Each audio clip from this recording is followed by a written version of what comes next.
O ex-presidente Jair Bolsonaro foi preso preventivamente nesta manhã pela Polícia Federal após uma decisão do ministro Alexandre de Moraes do Supremo Tribunal Federal. A gente vai ver daqui a pouquinho, inclusive, o que motivou essa prisão. Segundo o ministro, teria aí uma vigília de oração convocada pelo senador Flávio Bolsonaro. Segundo o ministro, então, existiria um risco de fuga também e, segundo essa decisão, ele também teria tentado se desprender da tornozeleira eletrônica. Vamos dar bom dia para Lucas Saba, que está conosco direto de São Paulo. Bom dia, Lucas Saba. Obrigado já pela companhia aí neste plantão especial nesse sábado. Bom dia, Mari. Bom dia a todos que nos assistem, sempre juntos. Vamos atualizando as informações, tanto no campo jurídico, parece que a audiência de custódia do ex-presidente já foi marcada, ele já fez exame de corpo de delito. Vamos atualizando também o estado de saúde e falando com alguns expoentes políticos importantes, tanto da oposição quanto do governo, para atualizar as informações. Mari. Perfeito, Lucas. Daqui a pouquinho a gente vai receber já aqui o deputado Marcos Polon. Antes a gente só vai acompanhar em vídeo, né, essa chamada por parte do senador Flávio Bolsonaro para que as pessoas se manifestassem em torno do condomínio do ex-presidente. Segundo essa decisão aí do Alexandre de Moraes, seria essa a motivação dessa prisão preventiva. Vamos ver. Você vai lutar pelo seu país ou assistir tudo do celular aí no sofá da sua casa? Eu te convido para lutar com a gente. Nesse primeiro momento, a gente vai buscar o Senhor dos Exércitos. Eu te convido para uma vigília que começa nesse sábado, dia 22 de novembro, a partir das 7 da noite, aqui no Balão do Jardim Botânico, na altura do condomínio do meu pai, o Solar de Brasília 2, para orarmos pela saúde dele e pela volta da democracia no nosso país. Vamos pedir a Deus que aplique a sua justiça aos que perseguem tanta gente inocente e ajudam os verdadeiros bandidos a se manterem no poder. Não tem mal que dure para sempre, e Deus fala na Bíblia que a escuridão mais forte é exatamente a que precede a chegada da luz. E se o momento é o mais difícil para a gente, pode ter certeza que Deus está no comando de tudo. E muito em breve, a luz vai vencer as trevas. Bom, vamos dar bom dia para o deputado Marcos Polon, que está aqui conosco. Bom dia, deputado. Obrigada por participar aqui conosco desse Sem Rodeios especial. Gostaria de saber como é que o senhor recebeu essa notícia nesta manhã. Bom, bom dia, Mariano. Bom dia, Lucas. Não tem como não ficar surpreso, principalmente quando você toma conhecimento do teor absurdo da decisão. Você tem algo nitidamente premeditado, uma decisão exclusivamente política, não tem nada de jurídica. Ela busca fundamentos extremamente mentirosos. Eu não vou usar de eufemismos jurídicos falaciosos, equivocados. Não, é mentira. É mentira. Cadê o relatório do suposto rompimento da tornozeleira? Isso aí tem um relatório. Se isso fosse verdadeiro, esse relatório já teria sido publicizado. Segundo, ele tem requintes de crueldade fazendo isso no dia 22. Não é por acaso que quando o PL entrou com uma ação pedindo explicações sobre o processo eleitoral, foi condenado em 22 milhões. São requintes de crueldade. Isso torna a situação ainda mais grotesca quando ele tenta imputar ao Flávio a responsabilidade dessa consequência. Ora, diz de maneira extremamente cretina que a responsabilidade é da convocação de uma vigília. Foram realizadas, desde então, dezenas de vigílias. Eu participei de algumas.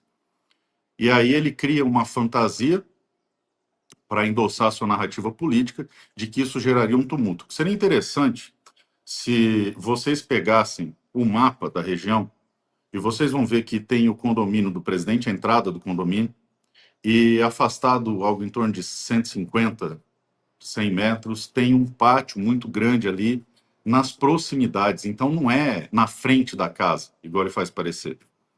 É afastado, é um pátio que tem ali, a gente se reúne ali, e isso tem sido feito várias e várias vezes. Seria mais uma vez, mais uma vigília de oração, o que mostra o completo disparate. Somado a isso, uma narrativa completamente fantasiosa de que isso motivaria um plano de fuga, sendo que há essa distância. Além dessa distância, nós sabemos que ele colocou agentes para ficarem no entorno da casa para monitorarem o presidente. Então não tem motivo nenhum. O que você vê é uma decisão premeditada, com a criação de uma mentira, exclusivamente para dar narrativa, porque se trata de um processo show, não tem nada de jurídico aí. É uma tentativa de assassinato da reputação, e eu volto a dizer, a motivação do Alexandre de Moraes é porque sim, porque ele quis, ele prende quem ele quer, do jeito que ele quer, sem fundamento nenhum. Eu estava vendo agora de manhã, num dos inúmeros canais aí que funcionam como porta-voz do governo, um suposto pseudo-jornalista, pseudo-comentarista político, que na verdade atua como militante, tentando justificar essa decisão estapafúrdia, essa decisão absurda, e nem ele conseguia encontrar elementos e ficava patinando, não, porque a vigília... Eles sabem que não há nada demais, eles sabem que não existe nenhum risco. Aí está próximo às embaixadas, são mais de 13 quilômetros, com todo um aparato policial em volta. O presidente vai fazer o quê? Vai jogar uma fumaça ninja no chão e vai desaparecer? Pelo amor de Deus. Isso é um amontoado de absurdo, é mais uma decisão política de um processo show que de jurídico não tem nada. Então a gente dizer que estamos surpresos, eu acredito que seria pueril, seria inocente da nossa parte estar surpreso com qualquer coisa, porque extrapolaram de maneira impensada qualquer possibilidade de devido processo legal. Então, não há absolutamente nada que possa efetivamente nos surpreender, mas a ousadia deles é assustadora. A ousadia deles é assustadora. E faz de uma maneira extremamente cruel. No dia 22, mais uma vez, fazendo o seu aceno político e tentando imputar a convocação de uma oração nas proximidades do condomínio. É algo grotesco, para dizer o mínimo. Ótimo. Lucas também vai fazer uma pergunta para o senhor. Lucas. Deputado, bom dia, é um prazer falar com o senhor. Deputado, me parece que há uma tentativa por parte da Suprema Corte, sobretudo na figura do ministro Alexandre de Moraes, de colocar a família do ex-presidente um contra os outros, porque essa questão da prisão domiciliar ocorre pelo trabalho feito de Eduardo Bolsonaro nos Estados Unidos, que nem deveria ter um processo, uma investigação. Agora ele justifica a prisão por um vídeo feito pelo outro filho, no caso Flávio. O senhor acha que isso é uma estratégia premeditada? Eu acredito que sim, que o processo é político, só que ele sabe que não vai conseguir colocar uns contra os outros, porque nesses momentos são os momentos que a família mais se une, os momentos de adversidade. Eu converso com o Flávio, converso com o Eduardo, tenho conversado com o Carlos, converso muito com a dona Michele, e vejo que eles estão extremamente coesos, extremamente unidos, nesse momento de tragédia para o país, porque não se trata do Bolsonaro. O Bolsonaro é um símbolo. Quando ele ataca o presidente Bolsonaro, ele não está atacando a figura, a pessoa do Bolsonaro, ele está atacando o Brasil. Ele está dando um recado para o cidadão comum que nós não merecemos ter esperança. Nós não merecemos sonhar com um Brasil sem corrupção. Nós não merecemos sonhar com alguém que enfrentou o sistema, porque o Bolsonaro ele representa muito mais do que simplesmente alguém que não se corrompeu, alguém que fez um bom governo. Não, ele representa o cidadão comum que venceu o sistema. Se você acompanha todos os movimentos pré-eleitorais de 26, seja para os governos de estado, seja para Senado ou até para a presidência da República, sempre colocam à mesa a importância da força da máquina, da força do dinheiro, da força dos grupos políticos. E Bolsonaro venceu tudo isso com um celular, uma mesa de plástico, uma jarra de plástico, e o Carlos trabalhando na sua campanha. Então ele representa a esperança de que as pessoas comuns podem se levantar contra o sistema. É isso que eles querem destruir. Agora, quando eles fazem esse tipo de movimentação, eles querem destruir a imagem perante as pessoas dos filhos do presidente. Existe uma narrativa que é endossada pela imprensa mainstream já desde o começo do governo Bolsonaro, tentando destruir a imagem dos seus filhos.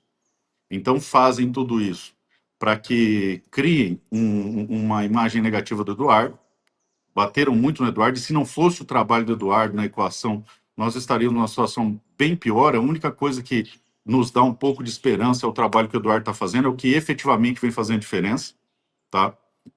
E agora, quando vem a possibilidade do Carlos se legitimar como um possível sucessor eleitoral do presidente, tentam criar um movimento de assassinato de reputação do Flávio, que fez essa convocação de uma maneira catastrófica, essa decisão, catastrófica. Isso aí não é para criar um racha interno, muito pelo contrário, isso aí é para tentar desenhar perante a opinião pública uma rejeição ao Eduardo, ao Flávio, algo completamente cruel. Cruel, é o que eu digo, não se trata de um processo jurídico, isso é um processo show, é um processo político, as decisões são exclusivamente políticas. Essa decisão estava premeditada, sim, e inventaram a desculpa do dia. Se não fosse isso, seria outra coisa. Se não fosse porque convocou uma vigília, o que é a vigília? Uma oração, pelo amor de Deus. E não é dentro da casa, não é no entorno da casa. Eu peço que coloque a imagem. É um pátio que tem ali, depois na outra rua, nas proximidades, não há qualquer risco de tumulto. Se não fosse isso, ele falaria que foi porque ele foi encontrar com o irmão lá visitando o Bukele. Se não fosse isso, inventar outra coisa. Se não fosse isso, é porque não deu bom dia. É uma grande alegoria, é um amontoado de fatos inventados para endossar uma narrativa absurda que quer exclusivamente mostrar para as pessoas que elas não têm o direito a ter esperança. O objetivo maior do Alexandre de Moraes, está muito claro, é incutir nos corações e mentes das pessoas que elas tenham medo. Veja, eu acompanho as movimentações da direita desde 2005, tá? Desde 2007 a gente organiza manifestações de rua aqui na minha cidade, no meu estado. E nunca se viu, desde então, tanto temor por parte das pessoas. Nós estamos diante de pessoas que têm a convicção que nós estamos vivendo um estado de ditatorial e que têm o anseio de se manifestar, só que estão com medo. Por quê? Porque nós vimos centenas de pessoas sendo presas exclusivamente porque se manifestaram. Eu não estou dizendo sequer aqueles que estiveram no Rio de Janeiro, pessoas que não estiveram ali. E a situação fica ainda mais grave se você considerar que existem milhares, sim, milhares de pessoas com todo o patrimônio bloqueado, porque supostamente ou levaram uma marmita, ou fizeram a doação para comprar uma comida, ou qualquer coisa, qualquer alegoria que eles conseguem inventar para comprometer essas pessoas, para assim incutir nos corações e mentes das pessoas o medo. Eu conheço um produtor rural aqui do Mato Grosso do Sul, que não fez absolutamente nada, apenas se manifestava em redes sociais, que teve, no começo do ano passado, a sua casa invadida pela Polícia Federal por um mandado de busca e apreensão que não especificava sequer o motivo. Estava tudo assim, sigiloso, sigiloso, sigiloso, sigiloso, e ele está respondendo por um inquérito que ele não sabe qual que é o fato que é imputado a ele. E eu volto a perguntar, qual o fato específico imputado ao presidente Bolsonaro? Não tem.